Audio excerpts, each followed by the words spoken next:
విద్యుత్ అంశంలో విచారణ కోరిందే బీఆర్ఎస్ అని సీఎం రేవంత్ రెడ్డి అన్నారు. ముందుగా విచారణ కోరి ఆ తర్వాత వద్దన్నది వారేనని విమర్శించారు. విచారణ కమిషన్ ముందు వాదన వినిపిస్తే వాళ్ల నిజాయితీ ఏంటో బయటకు వస్తుందన్నారు.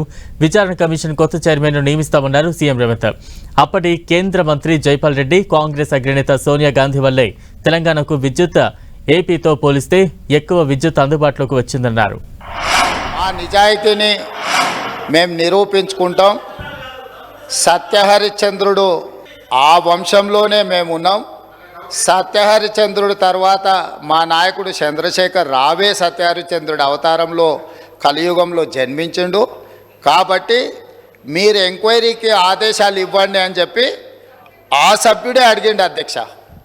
సో వారు నిజాయితీని నిరూపించుకోవడానికి వారు సత్యహరిచంద్రుడి వంశమని తెలంగాణ సమాజానికి అంతా చెప్పుకోవాలని వారు అడిగినప్పుడు వారిని ఎందుకు బాధ పెట్టాలని చెప్పి ఛత్తీస్గఢ్ నుంచి కొనుగోలు చేసిన 1000 మెగావాట్ల విద్యుత్ ఒప్పందము, యాదాద్రి 260x4 1040 మెగావాట్ల భద్రాద్రి పవర్ ప్రాజెక్టు నిర్మాణం సబ్ క్రిటికల్ టెక్నాలజీ తోటి, అదేవిధంగా యాదాద్రి 4000 మెగావాట్ల విద్యుత్ ఒప్పందం బిహెచ్ఎల్కి ఇచ్చిన దానికి సంబంధించి వారు అడిగితేనే ఇదే సభలో చర్చ జరిగితే తమరి అధ్యక్షతన రాష్ట్ర ప్రభుత్వం ఆమోదించింది.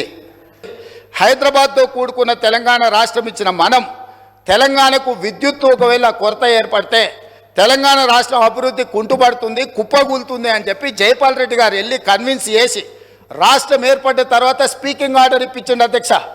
విభజన చట్టంలో లేని, రాజ్యాంగంలో లేని ప్రత్యేకమైన మినహాయింపు ఒక్క తెలంగాణ రాష్ట్రానికి ఆనాడు ఇక్కడ ఉన్న ఎమ్మెల్యేలు ఆనాడు ఎంపీలుగా పోయి జైపాల్ రెడ్డి గారితో మాట్లాడితే జైపాల్ రెడ్డి గారు కేంద్ర మంత్రిగా ప్రధానమంత్రి మన్మోహన్ సింగ్ గారిని, యూపీఏ చైర్పర్సన్ సోనియా గాంధీ గారిని ఒప్పించి వినియోగం ప్రాతిపదికన 53.46% అంటే దాదాపుగా 54% తెలంగాణ రాష్ట్రానికి, 46% ఆంధ్రప్రదేశ్ రాష్ట్రానికి.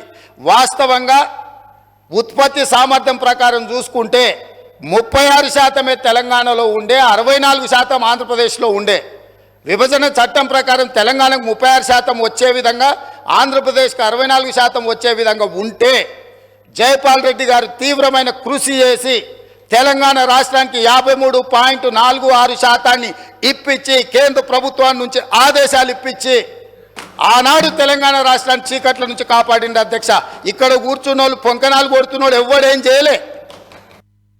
నేను తెలుగుదేశంలో ఉన్న ఎమ్మెల్యేగా ఇదే సభలో ఇక్కడనే చంద్రశేఖరరావు గారు ముఖ్యమంత్రిగా ఉంటే అక్కడ ప్రతిపక్ష నాయకుడిగా విద్యుత్తు మీద చర్చ జరిగింది.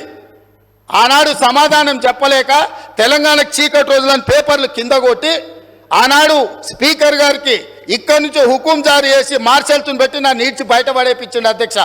రికార్డులు తీయండి. 2014-15 సందర్భంగా ఆనాడు ఇదే సభలో జరిగిన చర్చలో చంద్రశేఖరరావు గారు ఏ విధంగా సభను తప్పుదో పట్టిస్తుండు, ఏ విధంగా ప్రజల్ని మభ్యపెడుతుండు, ఏ రకంగా కాంగ్రెస్ పార్టీ ఆ రోజు నేను తెలుగుదేశంలో ఉన్నా నేను స్పష్టంగా చెప్పిన ఆ రోజు రికార్డులు తీయండి అధ్యక్ష, మీరు సభను వాయిదా వేయండి, అవసరమైతే రికార్డులు తీద్దాం. నేను ఆ రోజు చెప్పిన సోనియా గాంధీ గారి దయ వల్ల, జైపాల్ రెడ్డి గారి కృషి వల్ల తెలంగాణ రాష్ట్రానికి విద్యుత్ సంక్షోభం నుంచి గట్టెక్కింది. నేను తెలుగుదేశం ఎమ్మెల్యేగా ఉన్నా వాస్తవాలను చెప్పాలి అని చెప్పి అక్కడి నుంచి నేను తెలుగుదేశం ఎమ్మెల్యేకి ఈ సభలో మాట్లాడితే ఈ సభ్యుడు వాళ్ళని పొగడతాడా, మార్షల్స్ని పెట్టి ఈడ్చి బయట పడేయండి, నన్ను ఈడ్చి బయట పడేపించండి అధ్యక్ష. మేమందరం కలిసిపోయి ఆంధ్రప్రదేశ్ ముఖ్యమంత్రిని మీరు కేసు వేయడానికే వీల్లేదని కొట్లాడి ఆపించింది మేము అధ్యక్ష. ఆయన ఏందో ఆయన గురువు, ఈయన గురువు, ఆయన గురువులకు పంగనామాలు పెట్టే లక్షణం మీది.